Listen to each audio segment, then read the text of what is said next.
اگلے 5 منٹ میں گورننگ دی انگورنیبل کے بارے میں بتائیں گے آپ کو کہ overall structure of the book کیا ہے۔ ایک جملے میں اگر پوری کتاب کو سمویا جائے تو وہ جملے کیا ہوں گے، اور اس بک کے اندر ٹوٹل کتنی اصلاحات ہیں اور ہر چیپٹر کے اندر کون کون سی اصلاحات بیان کی گئی ہیں، صرف نمبر بتائیں گے، اور پوری کتاب کا خلاصہ بھی ہم بتانے والے ہیں آپ کو اگلے 5 منٹ میں، اور ساتھ دیجئے ہمارا 5 منٹ کے لیے۔ سب سے پہلے بات کر لیتے ہیں پوری بک کے سٹرکچر کے بارے میں۔ یہ کتاب 18 چیپٹرز پہ مشتمل ہے، اس میں 550 پیجز ہیں۔ ہر چیپٹر کے اینڈ پہ ڈاکٹر صاحب نے بڑی خوبصورتی سے اس کی سمری بیان کی گئی ہے۔ اگر آپ پوری کتاب نہیں پڑھی جا سکتی تو آپ سمری پڑھ کے بھی اس چیپٹر کا اندازہ لگا سکتے ہیں۔ دوسری خوبصورت بات یہ ہے کہ ہر چیپٹر کے اینڈ پہ ریفرنسز دیے گئے ہیں تاکہ یہ نہ ہو کہ یہ کوئی داستان ہے، بلکہ یہ ایک تحقیق پر مشتمل کتاب ہے۔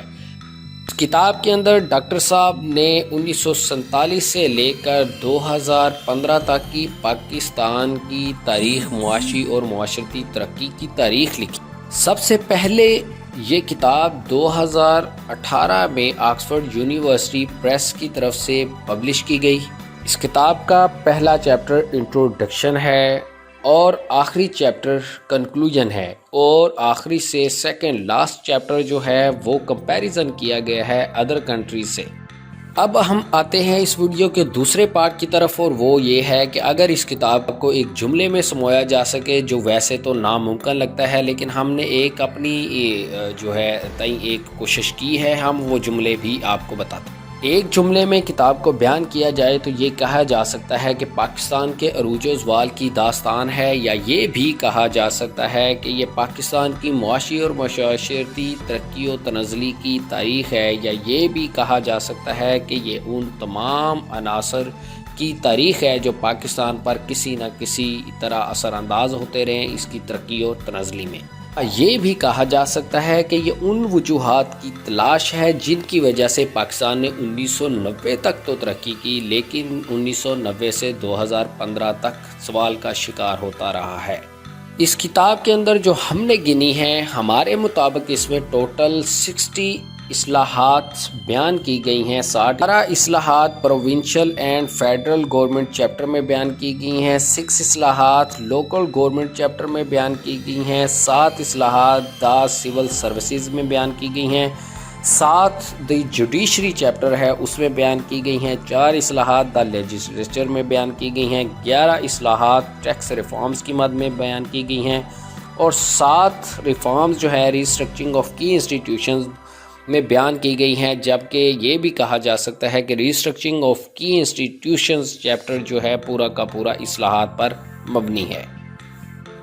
اگر بہت ہی مختصر اس کا خلاصہ بیان کیا جائے تو یہ کتاب ایکچولی کوشش کی گئی ہے ان وجوہات کو تلاش کرنے کے لیے کہ جن کی وجہ سے ڈاکٹر صاحب کے مطابق 1990 تک پاکستان معاشی اور معاشرتی طور پر ترقی کرتا رہا ہے، اور 1990 سے 2015 تک پاکستان جو ہے ڈکلائن کا شکار ہوتا رہا ہے۔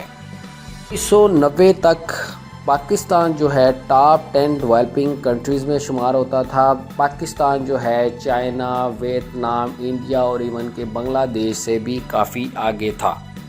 پاکستان 1990 تک 6% گروتھ ریٹ میں رہا ہے، اون دی ایوریج یہ کہا جا سکتا ہے، جبکہ اس سے بھی گروتھ ریٹ زیادہ رہا ہے کہ 1990 سے 2015 تک پاکستان کی جو ہے بوم اینڈ بسٹ کا دور رہا ہے۔ پاکستان نو فارن ڈائریکٹ انویسٹمنٹ آئی ہے، پاکستان کو ایک ٹیررسٹ اسٹیٹ کے طور پر، دہشت گردی کے طور پر جانا لگا ہے، اور اس کے بعد جو ہے پاکستان کو ایک ان گورنیبل اسٹیٹ سمجھا جانے لگا ہے۔